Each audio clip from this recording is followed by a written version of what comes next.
Cuando comencé, digamos, a pensar la propuesta para hacer Ave Murals de la exposición colectiva que me sugirieron si quería pues organizar, de alguna manera se unió con estas presentaciones, ¿no?, que he ideado Getting Up de libros y publicaciones de graffiti. Pues pensé, si presentamos esta reedición del libro, que es la monografía de Saello, y me están proponiendo hacer una exposición colectiva, ¿por qué no aunar estas maneras de ver? Y así también podemos aprovechar la gente que está interesada en el tema editorial y en el libro de Saello a descubrir en 3 dimensiones, más que en papel, obras que no quiere decir que todos están bajo la influencia de Saello, esa no era mi idea, pero sí que hay una línea de puntos en interés o puntos en común, ¿no? Y también reivindicar estas maneras de hacer, que en realidad mismo dentro del graffiti pues es un nicho, o en algún momento pues ha sido marginal, no es la línea mainstream del graffiti. De hecho, por eso la gente más clásica pues lo ve como grafitis mal hechos o toys o como le quieran decir. Entonces pensé en la historia de París versus Barcelona, pues con los maestros, y que no sea todo los mismos formatos como papel pintado, canvas. Mi idea era como que fuera muy transversal, y entonces pensé en artistas, escritores que tuvieran propuestas diferentes. Yo empecé a pintar en 2003, entonces claro, yo intentaba hacer un graffiti convencional o bonito, digamos, ¿no? Y en aquel momento me fijaba mucho en una crew de aquí que se llama los Ball, que ellos ya en aquel momento intentaban pintar como los referentes de Nueva York, los pioneros de los 80, finales de los 70. Entonces yo no lo entendía, porque esa gente pintaba mal a posta. Y yo, claro, con 15 años decía, pero esta gente, si pinto yo mejor. Y luego con los años lo entendí de, hostia, qué guapo.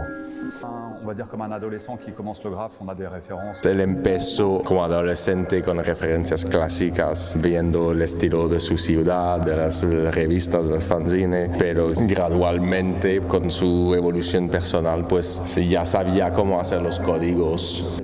El interés de buscar un poco como influencias o códigos propios, que al final es como si todo el graffiti clásico están copiando un poco la cultura popular americana, pero que al final empezaron a decirse, pero ¿qué es nuestro? Y entonces a utilizar códigos personales según la cultura de cada uno.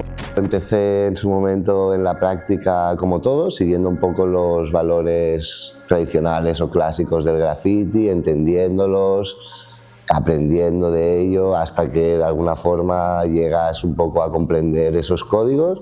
Y con la suma y repetición de esta acción pues me vi un poco cansado y quise más experimentar. Y lo divertido es que con muchos amigos que tengo que han visto mi evolución, incluso amigos cercanos, a veces me insisten de a ver si puedo hacer algo un poco más normal o algo que ellos lo puedan leer para que así la peña vea que han ido conmigo. Esto en Barcelona creo que no se había hecho nunca. Esto es como todavía más el underground del underground y el anti-style. Hay gente que pinta graffiti que no le gusta, no lo entiende. El cambio generacional lo veo muy acertado, porque la mayoría de nosotros o algunos ni nos conocemos, y en esta expo no es casualidad, se ven esas uniones, ya sea como de color, de formato, de concepto. Cuando recibo pues la propuesta le pareció muy bien, porque al final se vio quién estaba ahí, se podía reconocer a través de un poco toda la selección de artistas. También le encantó la idea de venir aquí en Barcelona, porque él sabe que no es el tipo de proyecto que es común aquí, que no hay muchas exposiciones de vanguardia a nivel de concepto cuando se trata un poco de lo que está relacionado del graffiti, digamos. Como Sputo y yo hemos trabajado, ha sido sencilla y tal y como nosotros trabajamos normalmente. Entonces, pues hablando y conversando un poco, dijimos, tú pintas, yo pinto, lo más lógico es que vayamos a un sitio a pintar. Hemos hecho 3 piezas, obra de manera espontánea en la calle, y de ahí salió el tapiz.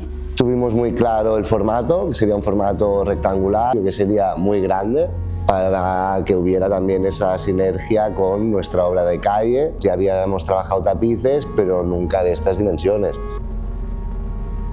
Yo tenía muy claro que quería hacer una animación, porque a lo que me dedico yo. Yo no pinto cuadros, no hago esculturas, yo soy animador, diseñador, y entonces intenté como mezclar un poco mi mundo del graffiti y mi mundo de la animación. Entonces tuve claro que quería hacer como una especie de evolución de letras que se deformaban, como un mundo colorido que es mi rollo, así con mucho color, todo hecho a mano. Quería hacer como un loop infinito y que fuera como que se vea la pantalla en movimiento todo el rato, y luego la secuencia de dibujos, que aunque es estática, pero puedes ver como algo cinético ahí en movimiento también. El graffiti pues es como una puerta abierta, y que el trabajo de taller es un poco aparte, aunque se retroalimentan de un lado al otro, pero que en su trabajo de taller tiene mucho más influencias externas, por ejemplo culturales relacionadas a Bulgaria. Conocía a todos y cada uno de ellos y de su obra, pues tanto Inupié como referencia en su momento, desde toda esta gente de París que nos han marcado tanto, ¿no? Hemos ido viendo cómo avanzaban. Incluso pues las obras artísticas, por ejemplo, de algunos artistas no las conocía, pero sí conocía su obra de calle.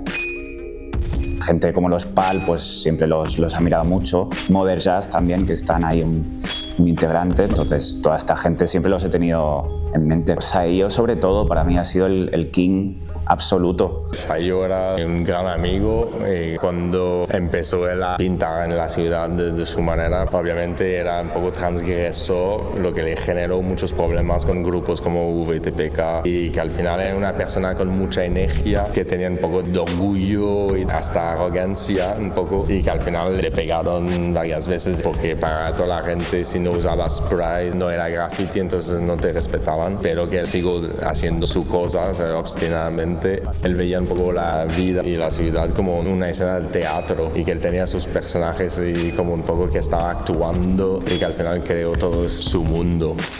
Un poco por hacer justicia a la figura de él y a su trabajo, esa reedición, que es la monografía de Saello, a mí me gustaría pues presentarla en Barcelona. Yo creo que el libro es importante porque gráficamente es que no hay un catálogo tan desarrollado de su trabajo. Sin quererlo, es el testamento de su obra, aunque faltan los últimos años, pero hay una compilación increíble, ¿no? Es de las pocas presentaciones que se ha hecho después de la primera edición. A mí me sorprendía decir, pero no hay otra gente que tenga el interés de hablar de este libro póstumo y que expliquéis el proceso, porque al final no es que ellos, cuando ya había fallecido o desaparecido, como decían ellos, que me gusta más, la figura de Saello, han compilado todas las fotos. No, es que esto es un trabajo que lo hicieron con él en vida. Entonces tiene un valor incalculable, pienso yo. Évidemment, Saello développé un travail très... El interés, básicamente la base de la idea es de interesarse al graffiti un poco fuera de lo que es graffiti en sí mismo, pero verlo como pictural, y que básicamente Saello es exactamente lo que hacía. Pero mucho más allá de esto es que Saello era un poco como un artista total, y que es uno de los pocos en el mundo del graffiti también que desarrolla un discurso alrededor de todo esto, y que al final pues eso lo ha puesto un poco al nivel de artistas como podría ser Ramelzy en el mundo del graffiti, o Basquiat, o Dalí, o Picasso.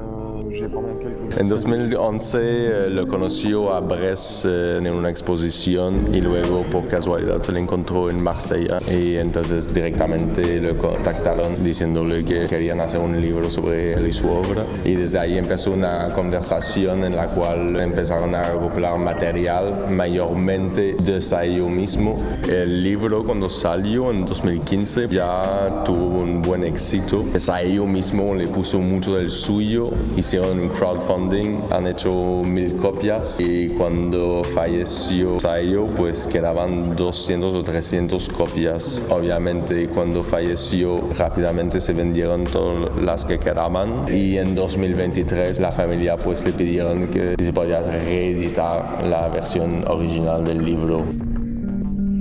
Ha sido una oportunidad para que la gente que al igual pues es de otra generación o no son ni artistas ni escritores de graffiti, descubran que hay gente que viene del graffiti que hace este tipo de cosas, ¿no? Esculturas, vídeos, tapices, cerámicas, es muy variado y sorprende, la verdad, o mismo redescubrir el trabajo de Saello, ¿no? Que es como generacionalmente a muchos nos toca, pero hay gente que lo está descubriendo con este show, entonces también es una reivindicación de su legado.